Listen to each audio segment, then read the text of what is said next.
2025 সালের বাউফলের স্লোগান হচ্ছে আমরা পরিবর্তন হব, আমরা বাউফল পরিবর্তন করব। পারবেন ইনশাআল্লাহ?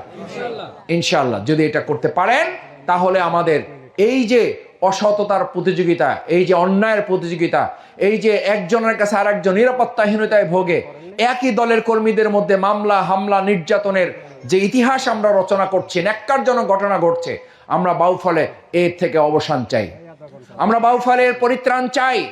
আমরা কোনো অবস্থাতেই বাউফলে আর কোনো বিশৃঙ্খলা কারো দ্বারা ঘটুক সেটা আমরা হতে দিতে পারি না। সেই জন্য আমি বাউফলবাসীকে উদাত্ত আহ্বান জানাতে চাই, আসুন আমরা কাঁধে কাঁধ মিলিয়ে পুরো বাউফলবাসী আমরা একটা পরিবার হব। পরিবারে টুকটাক মতের ভিন্নতা থাকতে পারে, তাই বলে কি এক ভাই আর এক ভাইয়ের ঘাড় ধরে বের করে দিবে? পরিবারে টুকটাক মতের ভিন্নতা থাকতে পারে, এটা মত, ওটা পরিবারের সৌন্দর্য, এটা পরিবারের একটা সৌন্দর্য। সুতরাং সেই সৌন্দর্যটাকে আমাদের ভিন্ন মত আছে, ভিন্ন দল আছে, থাকবে, সেই ভিন্ন দল এবং মতের লোকেরা আমরা ভালো কাজের প্রতিযোগিতার মাধ্যমে এক দল আর এক দলকে ছাড়িয়ে যাওয়ার চেষ্টা করবো। আমরা 5,000, আমরা 10,000 কম্বল দিচ্ছি, শীতবস্ত্র বিতরণ করছি। হ্যাঁ, কারো যদি সামর্থ্য থাকে আসুন না আমাদের সাথে এই আদর্শের প্রতিযোগিতা করেন। আপনি 20,000 নিয়ে মাঠে নামেন, দেখি আপনারা পারেন কিনা। যদি পারেন তাহলে আমাদের কোনো অসুবিধা নেই। তাতে কি ক্ষতি আছে বাউফলের? তাতে কি উন্নয়ন ফোরামের ক্ষতি আছে?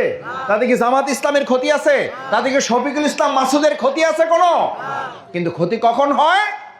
যখন এই কম্বল উপহার প্রদান তো দূরের কথা, বরং আপনার সরকারি যে বরাদ্দ, সেই বরাদ্দ আদায় করার জন্য অফিসে গিয়ে নিজেরা মারামারি, কামড়া কামড়ে, উড়াউড়ি এবং একজন আরেকজনকে ছুরিকাঘাতের ঘটনা যখন ঘটে, তখন আমাদের মনে হয় আমাদের তো দূরের কথা, আপনারা নিজেরা খাইয়েই তো দিশে পান না, আমাদেরকে দিবেন কখন?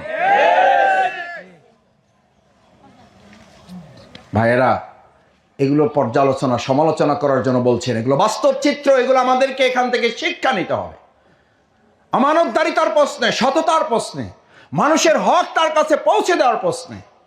আলহামদুলিল্লাহ, এটা আপনাদের খুশির জন্য বলে, আনন্দের জন্য, শুকরিয়া আদায়ের জন্য বলে আলহামদুলিল্লাহ বলেন। আগে কি জন্য বলতে বলছি? আগে তো আলহামদুলিল্লাহ বলে দিছেন, এই যে আস্থা আছে এই জন্য বলছেন। শফিকুল ইসলাম মাসুদের কোনো কৃতিত্ব নাই এখানে। শফিকুল ইসলাম মাসুদ এক জায়গায় ফোন করলেও 500 কম্বল দেয়, ফোন না করলেও ফোন করে বলে যে মাসুদ ভাই আপনাকে দিলাম এই জন্য যে আপনার হাতে এমন কিছু লোক আছে যে লোকগুলোর কাছে 500 কম্বল দিলে 500 কম্বলই 500 লোকের হাতে পৌঁছবে। আর এই দেশে এমনও লোক আছে 500 কম্বল দিলে ওই যে সেই আগের স্লোগান 7.5 লাখ কম্বলের আমারটাই তো ভাগে পাইলাম না। এই স্লোগান বাংলাদেশে ছিল না, এখন নাই, ভবিষ্যতে থাকবে না, থাকবে। সেজন্য আলহামদুলিল্লাহ, আল্লাহ আমার অহংকার মাফ করুন, আমার অহংকার মাফ করুন। আমি চাইলেও 500 পাই। আপনাদের এই বাউফলকে ভালোবেসে এমন এমন প্রতিষ্ঠান আছে, আমি নাম বলছি না, তারা নাম বলতে নিষেধ করেছে এই জন্য যে মাসুদ ভাই গোপনে দেব, গোপনে আল্লাহর কাছ থেকে ভালোবাসার সওয়াব নেব। আল্লাহ তাদের সওয়াব কবুল করুন, আল্লাহ তাদের দানকে কবুল করুন। আপনাদের এই বাউফলের প্রতি যে ভালোবাসা, শ্রদ্ধা, সম্মান, এটা কি আমরা আরো বাড়াবো না কমাবো?